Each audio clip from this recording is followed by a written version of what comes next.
să se autoextermine. Până la urmă va fi un învingător în Europa. Câștigă europenii, ok, vor fi în dezastru, vor apela la noi America, ca în al doilea război mondial, să venim un nou plan Marshall să ridicăm economia. Câștigă rușii, vor fi și ei praf, vor veni tot la noi să-i ajutăm economic. Deci americanii, în pragmatismul lor de politică externă, ei joacă cu cine câștigă sau cine rămâne în picioare. Și în felul ăsta America are mai mult timp să se concentreze. Cu cât e paradeala mai mare în Europa, va conveni și Americii. Că atunci America se concentrează strict pe interiorul Statelor Unite, nici globaliștii nu vor fi cam ocupați cu Europa, nu vor avea timp cu Soros și alții să creeze tot felul de nenorociri și război civil în America. E greu să ducă pe două fronturi. Și atunci Trump, America first, cum zice el, America pe locul întâi, rezolvă intern. Unde are nevoie, ați văzut, a anunțat cu toți generalii de față, zice, bă, punem armata în interiorul Statelor Unite să facă ordine. Și are timp să se concentreze mai bine pe relația cu China, ca să nu lase China să devină numărul 1 mondial prea repede. Că de devenit unul mondial va deveni cu siguranță în câțiva ani. Și atunci, știi cum e, Gabriela? Eu mă gândesc așa, mă gândeam de multe ori, zic, bă, poate să uită ăștia ai noștri și înțeleg ceva din emisiunea asta, că poporul nu are ce să facă în momentul ăsta.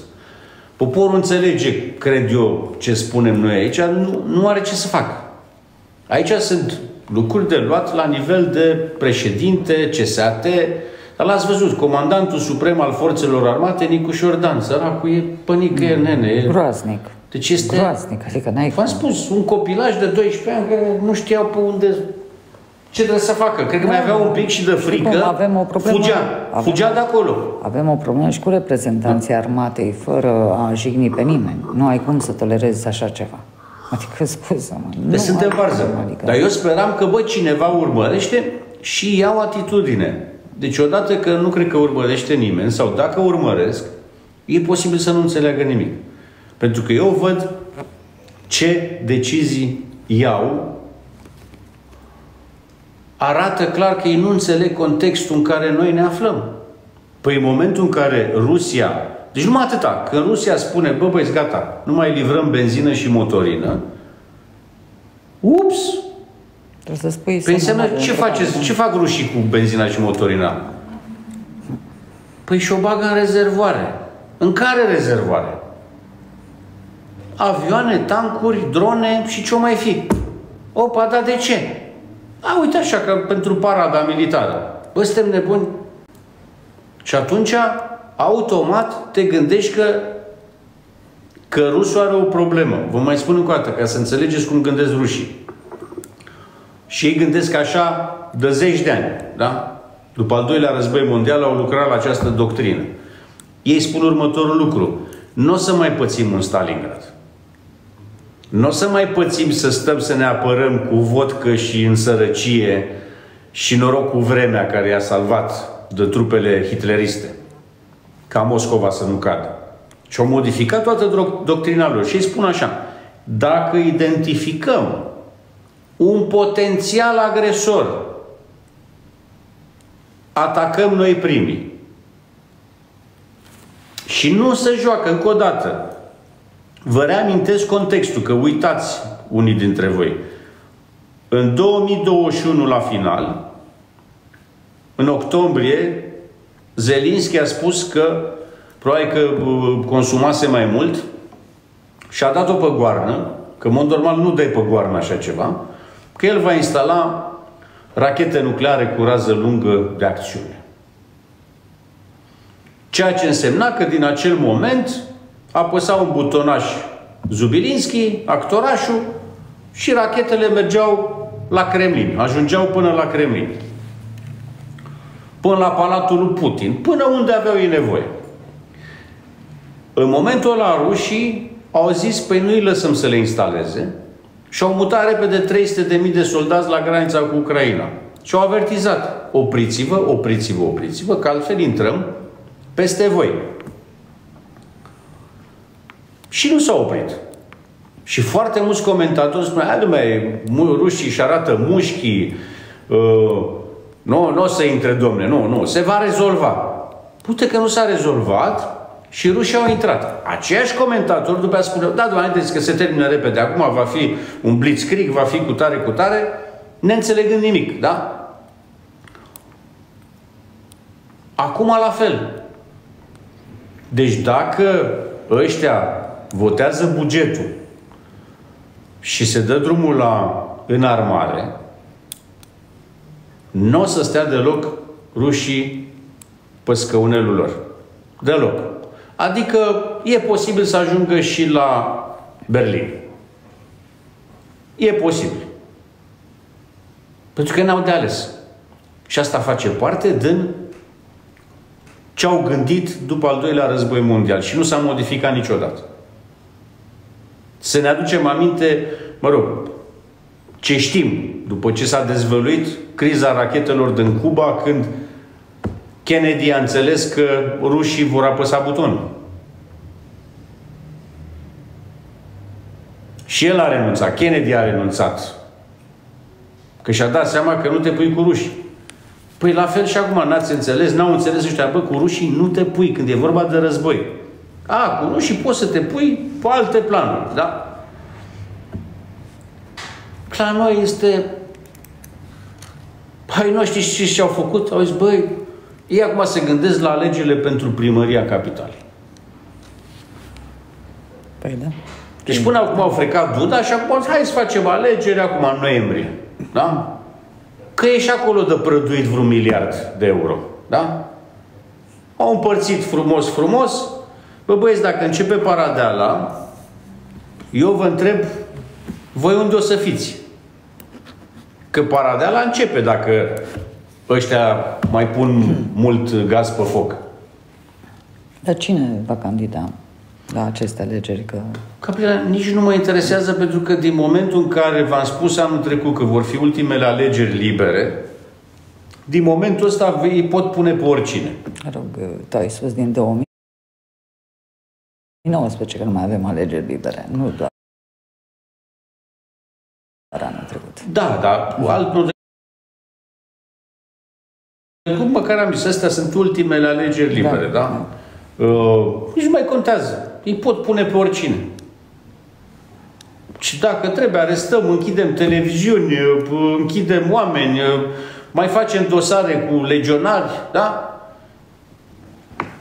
Orice se poate face, da? Închidem TikTok, YouTube, da? Sunteți curios YouTube-ul dacă ne dă și nouă contul înapoi, da? Am văzut că lui Trump i-au dat și îi dau și 24,5 milioane de dolari despăgubiri pe un singur motiv, că i-au închis contul. Păi ni l-au închis și nouă. Da, uite, chiar vorbeam cu colegul nostru, Cătălin Bădiță, eu astăzi la telefon și am înțeles că a primit contul vechi de Facebook, dar fără prieteni, fără nicio imagine, fără nimic, adică zero. Cum poate să-ți confiște cineva drepturile de autor, să ți le șteargă și după aceea să-ți dea contul înapoi? Am încercat și eu să văd dacă îmi pot recupera fostul cont, încă nu s-a întâmplat. Nu mai spun de contul principal, Nașul TV, care la fel a dispărut. Gabriela, pentru că nu ai cine să te apere în țara asta. Eu în bătălia cu YouTube-ul sunt prea mic. Aici ar trebui să intervină primul ministru, ministrul culturii. Dar de ce oare nu la comandă comună au făcut treaba asta? Păi vezi, este concubinajul lor, da? Prostituție, da? Și în mod normal, te-am spus. Că nu ne-au șters direct Facebook-ul sau YouTube-ul, ci la solicitarea... Normal, sub comandă.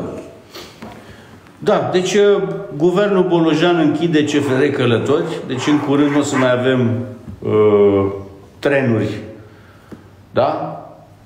Oricum, eu am rămas îngrozit ce bilete scumpe sunt pe trenuri. Deci, chiar am rămas la personal, la cutare, te duci de aici până acolo, 44 de lei, 50 de lei. Mamă! Este firesc, Radu, pentru că nu mai sunt călători și trebuie să susții consumul, da, salariile. Problema este alta. și CFR Călători se va da tot pe nimic, așa cum s-a dat orice în România. Exact, cu obiective, cu proprietăți, cu tot trasamentul făcut, da?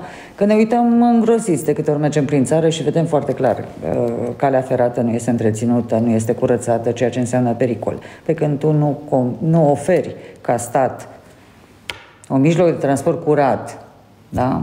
În toate demersurile, că suntem europeni totuși și ne ducem și noi și vedem cum este trenul în Italia, cum este în Germania, cum este peste tot, da, ce condiții au. Și culmea, acolo sunt firme de stat, nu sunt private. Păi la noi trebuie să vină cineva care să privatizeze treaba asta și să facă ceea ce normal ar fi trebuit să facă statul român. Da, deci... Le vom da pe nimic așa cum le-am dat pe toate. Pe nimic. Și le vom și plăti tot noi datoriile, că cred că asta e, ai pus punctul pe ei. Eu am impresia că încă România e o găină care de face încă multe ouă de aur. Cel puțin 50 de ani de acum încolo. Și trebuie luate și ouăle și eventual omorâtă și găina. Pentru că eu rămân mut, mai stau zilele astea. Că eu, să știți că eu nu mă las. Încerc pe toate căile să le dau soluții, da? Doar din două soluții am două soluții din cele câteva zeci care sunt puternic producătoare de bani pe care le am. Doar două soluții, vorbim de 6 miliarde de euro, Gabriel. 6 miliarde de euro. Deci tot guvernul, cu tot ce a tăiat, tot ce a făcut, nu va reuși să facă mai mult de 500 de milioane. Hai să zicem 1 miliard. Dar acel miliard va produce gaură de câteva alte miliarde. Adică ne vor arăta, uite, am reușit 1 miliard, dar de fapt nu ne vor arăta gaura de câteva miliarde pe care o vor crea. Eu cred că nu se dorește nu, sigur, să se salveze, ci din contră se dorește ca România să fie și mai mult afundată, prin toate măsurile pe care le vedem. Da, pentru că dacă românii o duc bine, economia o duce bine, încasezi. Avem de mâncare, avem tot ce trebuie, nu mai suntem gata să vindem pe nimic. Da, ce face sindicatul? Averea țării. Ce face sindicatul CFR în cazul ăsta? Ce fac restul sindicatelor? Și a profesorilor, și a medicilor, și a polițiștilor? Nu știu ce fac, nu cred că au făcut nimic niciodată. Păi nu au făcut. Din păcate, nu au făcut. Da, deci... din păcate, da, Răducu că nu i-am trimis știrea, dar atunci vă spun eu, e din presa internațională, Victor Orban a cerut Uniunii Europene să oprească finanțarea Ucrainei și oprind finanțarea Ucrainei, practic, să obține pacea. O pace agreată, culmea și de hai să zicem, ăia din Ucraina, care compun, să zicem, nivelul 2, o pace propusă în actualele teritorii cucerite și s-ar opri totul. Dacă nu, Putin a și zis, a anunțat practic pe simplu, a spus-o direct, dom'le, cred că mergem și la Odessa, că mai sunt zone unde populația e speriată să declare că vrea să trăiască sub Rusia, dar noi știm că vor.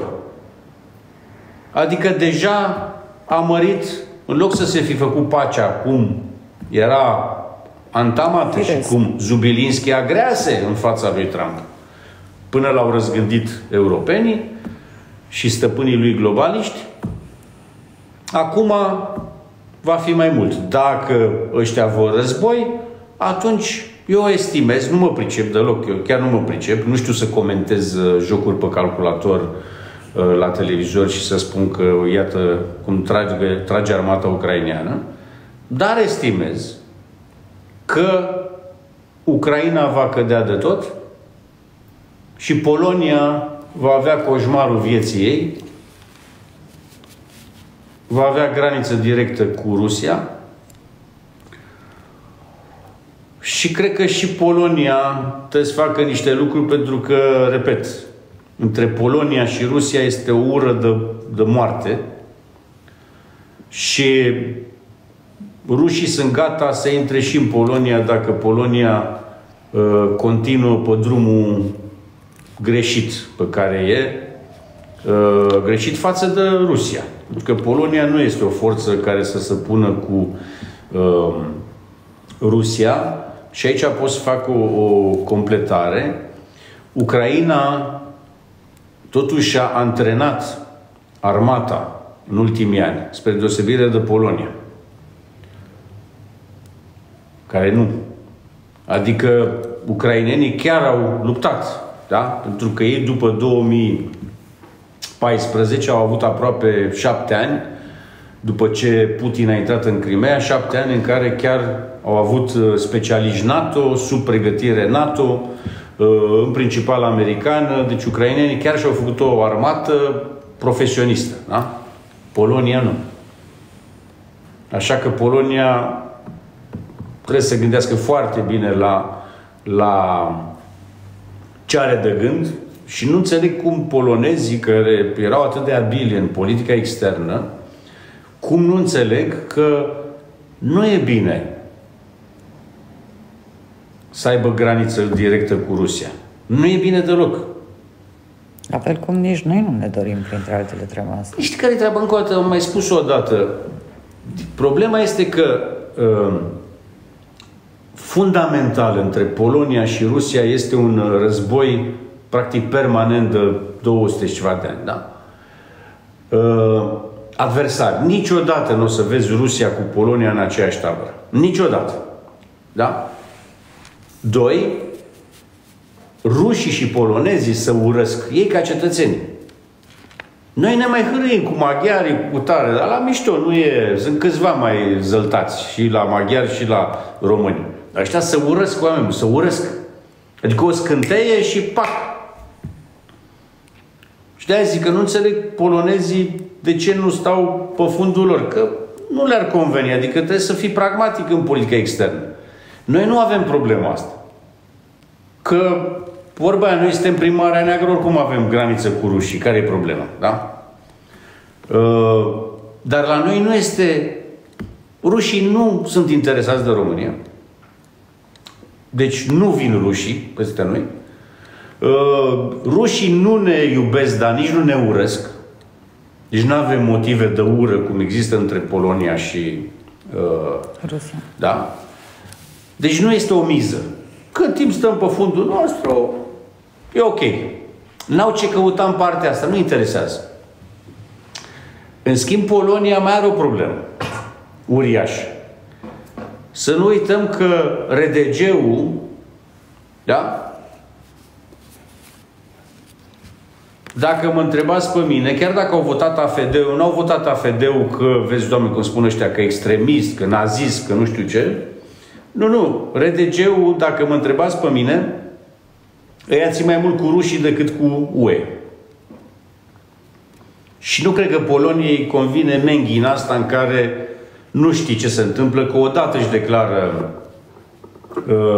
RDG-ul o rupere pe acolo. Adică astea sunt lucruri care se discută în marile, nu cancelarii, marile birouri de inteligență ale lumii. Deci dacă începe vreo paradeală, vorbim din nou de ruperea Germaniei.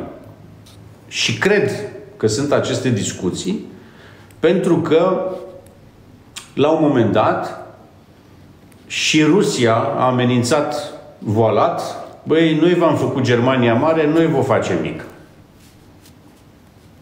Dar a trecut așa ușor neobservat, da? Deci oricând e posibilă o revoltă în Germania, RDG-ul versus RFG. Deci de-aia spun, lucrurile sunt foarte complicate și noi acum, în momentul ăsta, eu nu-i văd pe ai noștri, Gabriela, ăștia de la București, da? Că sunt căcăcioși și oricum n-au tupeu. Dar Maia Sandu asta e un pericol. Un mare pericol. Da? Așa că sper ca securiștii de la Chișinău să o țină, da? Sau să o lase să plece singură cu pieptul gol în Transnistria. Se intră singură în Transnistria, să dea la o parte pe ruși, tancurile și arsenalul nuclear. Da? Și în rest doar atât, avertismentul meu, ușor la provocări, să nu cădeți în plasă. Da, apropo de drone, avioane și așa mai departe. Ungaria din nou face dezvăluiri, am spus-o acum 2 seri, și anume Ucraina vrea să lanseze sub steag fals niște acțiuni devastatoare, spun ei, pe Polonia și România, ca să dea vina pe ruși. Da? Eu cred că suntem suficient de inteligenți să înțelegem că rușii n-au nicio treabă cu noi. Da? Dacă Maia Sandu va provoca ceva în Transnistria, se vor ocupa de Maia Sandu. Doar că Maia Sandu, v-am spus, cred că bagă bățul în gard așa că să ațâțe focul și la comanda Kremlinului. Că v-am spus bănuiala mea, sper timpul să îmi dea din nou dreptate. Fiindcă dacă ai fi cu adevărat patriot, ai fi cu adevărat independent și nu manevrat de păpuși, n-ai face acest joc. Că, repet, în momentul ăsta, prima grijă pentru Republica Moldova este, dom'le, am guvernul meu, deci nu mai trebuie să fac alianță cu nimeni, da? Am sprijinul României financiar, hai să-i dăm drumul, hai să facem să meargă lucrurile bine, da? Să ridicăm nivelul economic. Acum, ce scuză să mai ai? Că Putin nu e peste tine, nu te afectează. În Transnistria, ce să cauți? În Transnistria, Gabriela a votat 88% împotriva lui Maia Sandu. Ce treabă ai tu cu Transnistria? Am văzut multe declarații de oameni deci, de acolo, da. Încă o dată, oameni buni. Putin nu are treabă cu noi. Ceea ce e cel mai important pentru treaba asta, că noi nu vrem să intrăm în război. 2. Hai să facă și ai noștri, că eu nu înțeleg. Deci, încă o dată, opoziția la noi odată că e flash, că nu face nimic, dar totuși guvernarea e majoritară. De ce nu merg lucrurile bine? De ce nu fac salvarea țării? Da? Că eu le mai spun ceva, s-ar putea să fie atât de abil chinezul încât să le încurce planurile de război să nu iasă războiul și să iasă pacea lui Xi. Că atenție, chinezul gândește altfel. Trump atâta poate el. Dom'le, am încercat, n-ați vrut, la revedere. Bun. Chinezul are altă tactică și gândește altfel. Și are și bani. Deci eu le spun guvernanților noștri, bă, nu vă bazați prea tare pe asta. Că poate nu iese război. Oricât ați băgat voi bățul prin gard. Deci dacă nu iese războiul, poporul în martie o să-i dea pe toți la o parte. Dar în martie. Până atunci e frig, vine Crăciunul, vine Revelionul, vine zăpada, vin vacanțele, până atunci nu se agită nimeni. Dar până martie, așa, când dă ștevia sau ce dă până martie, acolo s-ar putea să fie probleme pentru ăștia. Plus că oamenii vor vedea în continuare că, deși sunt proiecte, că o să încerc să prezint cele două proiecte, la un dat și public, dacă ăștia nu le vor, ca să înțeleagă fiecare român cum România își permite să dea cu piciorul la 6 miliarde așa scurt în 2 măsuri. Da? Și mai sunt multe altele. Sigur, nu toate pot fi spuse la televizor. Din păcate, ele trebuie spuse într-un mediu de gen CSAT. Deocamdată ne oprim aici. Mai spun o dată, dacă rușii au oprit exportul de benzină și motorină, înseamnă că îl bagă în rezervoarele lor. Și n-am auzit să-și fi înzecit producția de automobile. Deci înseamnă că pornesc motoarele la tot ce au ei pe acolo. Sau poate la jumate din ce au. Da?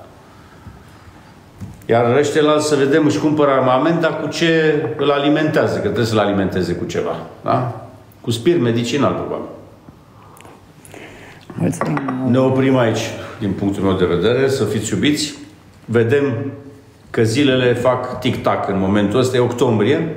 Deci înseamnă că Rusia nu vrea ca octombrie, noiembrie și decembrie să mai aprovizioneze cu benzină și motorină trupele străine, care, europene cel puțin, declară război Rusiei în mod oficial prin votarea bugetului care se întâmplă acum. Acum în Danemarca Da, asta l-au trimis și pe Nicușor Dan, i-au chemat pe toți. Nu știu dacă oficial, dar neoficial se va discuta treaba asta. Bugetul de război. Oare ce o să facă Nicușor? Cum va vota Nicușor? Uite, Ungaria a zis că votează împotrivă. Cum mi se spune. Să fiți iubiți, oameni buni. Doamne ajută! Mulțumim, Radu.